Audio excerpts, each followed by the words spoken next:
How much does the weapon triangle matter in Fire Emblem Engage? Now, this is something that I've thought about a lot while doing all my Maddening runs.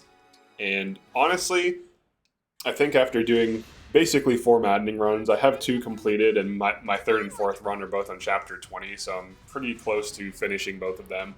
I would say that I almost never actively look for weapon triangle opportunities, because what I look for is what I can kill. And that usually isn't directly related to the weapon triangle. It's usually related to defense stat, res, and speed.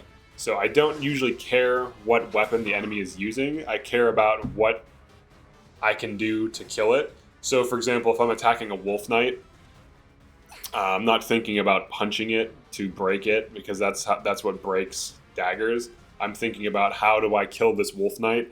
So do I hit it with a Rider's Bane? Do I hit it with, a Brave Axe or something, or a crit build? I'm thinking about one-shotting or one-rounding that Wolf Knight. I don't care about if it's going to, get broken, or if I'm going to counter it in the weapon triangle. And funny enough, on this map, the weapon triangle is disabled, so this is actually a funny map to have this discussion on. So this is my 5th Maddening run. I'm going to be trying out a bunch of weird units for fun. But overall, when I play the game, I feel like I'm never actively pursuing weapon triangle opportunities, because killing an enemy matters so much more than just breaking them. If you can consistently one-round enemies with your units, you will be much better off. And you should really be optimizing for killing enemies, not for breaking them or, quote-unquote countering them. Because ultimately, all the weapon triangle does in this game is breaks an enemy on initiation. So if I have a sword and they have an axe and they attack me, I don't break them on counterattack. I only break them when I attack them. So there's a few aspects of this of this game that kind of spit in the face of the weapon triangle. And one of them is engage rings, another is min-maxing units and just having effective builds that just one-round things. So it's very much like how Three Houses was, where you could largely ignore the weapon triangle. And to be fair, most enemies have Axe Breaker equipped if they're on swords, and they have Lance Breaker equipped if they're on axes. So if you were to attack an enemy sword user with an axe user, they usually have Axe Breaker. So Three Houses got a lot of criticism for not having the weapon triangle. And honestly, this game kind of does in a way. And in some ways, Three Houses did. But I don't think it's super high impact. And it usually doesn't even really matter. You can basically play the game around, as long as you're playing around killing things, that's really the key. So it doesn't matter how you kill those things. Optimizing for breaking things, if you one round, literally doesn't do anything. So the best units and the best builds can typically one round enemies. So that just bypasses the weapon triangle. I don't care if the enemy has a spear. If I'm running a killer sword or a Wadao or whatever, and I crit them and kill them in 1 or 2 hits, it doesn't matter if they break me on enemy phase.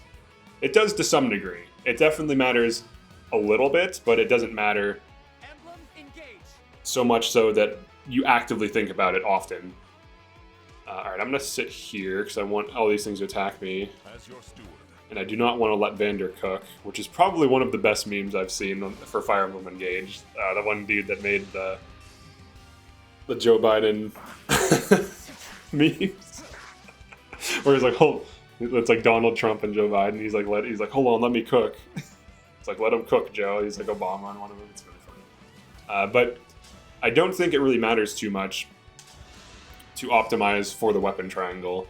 And I think if you do, it does in that you can break enemies and get free hits in, but there's other ways to get free hits in. There's attacking at range, there's attacking with alacrity, there's all these different tools that you can use to get these free hits in.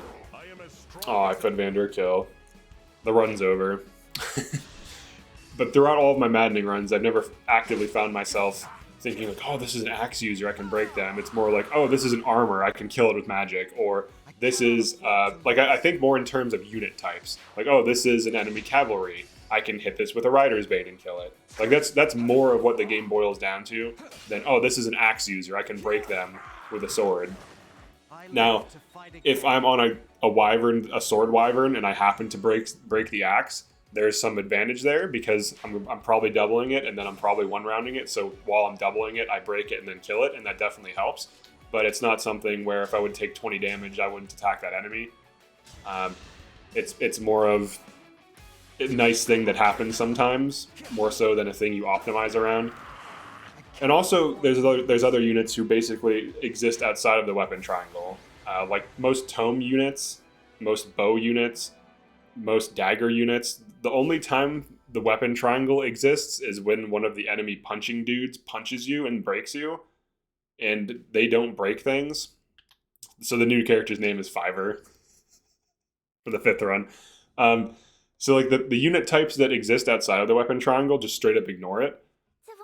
And the unit types that exist within it largely ignore it as well, and just go for, effective things like, hitting cavalry, hitting flyers with effective weapons when possible, just going for damage, going for kills. Really, it's all about damage. It's all about damage and setting up kills, more so than, oh, this enemy has a sword, it's time to break them. Like, you can do that, and it can be useful, but usually just killing is better. So I feel like this game lacks the strategic depth of games like Triangle Strategy, which is a game I also covered on this channel. In Triangle Strategy, you have units who have abilities, and you can't just run in and just nuke things down like you can in Fire Emblem. You actually have to disable enemies with crowd control, or use tanks and aggro them with, like, abilities like Fury and stuff like that, or freeze the ground tiles to reduce their movement, and then funnel them into tanks and set up kills and put debuffs on them and stuff like that. This game definitely lacks that strategic depth. So breaking things rarely matters. And when it does matter, it usually is just like a slight advantage. It's not like the biggest advantage that's going to make or break your success. It'll just help you slightly. So instead of getting counterattacked for like 10 or 20 damage while you one-round an enemy, and you just, you break them and then don't get counterattacked. For this map, I like to do... Oops. Alright, got it. They want you to dive, but I don't like to do that. I like to not feed. Alright. Pop-ups. You cold? Alright, let's put these here. Yeah, I got it. Yes, I understand. I feel like on Maddening mode, especially if you've beaten the game on Maddening, it shouldn't have the tutorials pop up or whatever. Alright, so we're gonna take some damage here. Then I heal, and then attack, and then clean up with magic. So... Our foes are strong. Alright. You can also pop Mercurius, or not Mercurius, you can pop the, one ability here. You can pop Marth and just attack. Alright, I need to turn those off. So you don't have to Lodestar Rush. Attack him with this. Catch a heal, have Clan last hit. Actually, what I usually do is I have Clan attack first and then do that, but... yeah, that's it for this one. Overall, I would say it's nice that the break mechanic exists and that the weapon triangle exists to some degree, but it's also weird how, like, bows, tomes, and daggers are just, like, grouped together in one thing that just all gets broken by punching. So it's very funny how there's, like, a weapon triangle, and then there's, like, a weapon... I don't even know what to call it. It's, like, 3 weapons that get broken by one thing. So it's definitely not a weapon triangle. It's more of, like... I don't know. I don't even know how to describe it. It's such a weird structure. But it's like a weird thing that you can punch. So, like, punching dudes.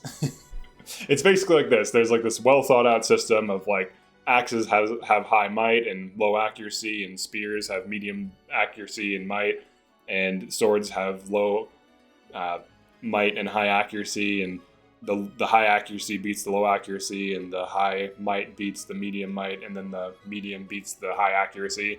And then you just have bows, tomes, and daggers, and then it's like, just whatever, just punch them. just punch them and you'll do fine. It's like the break in case of an emergency, like fire axe sort of situation. You just punch it, just get rid of them. But yeah, that's that's it for this one. Definitely like and subscribe if you enjoyed this or found this interesting. Feel free to drop a comment. Let me know what you think about this topic. Personally, I feel like the weapon triangle should never be something that's like the key focus. I think it should exist in some way, but if it becomes the key focus, it just becomes annoying, because then if you want to get experimental and run weird things and, you know, try team comps that don't run all of the weapons, you won't be as punished for it. Whereas if it was like hardcore, where like if a sword unit attacks an axe unit, the axe unit has like hit -20 and you have hit +20, and they deal less damage and you deal more damage. If it's something like that, it'd be very oppressive. But also, in real life, axes and like lances would be better than both at range, but axes and swords would be better. But like, there's like things to factor in. You know, if you had an axe and a shield, how like a sword wouldn't really counter you. You could just like block it, and a sword doesn't counter an axe anyways in real life. There's like trade-offs. You know, both are kind of equal. Depend on the skill of the user. But yeah, thanks for checking this out. See you.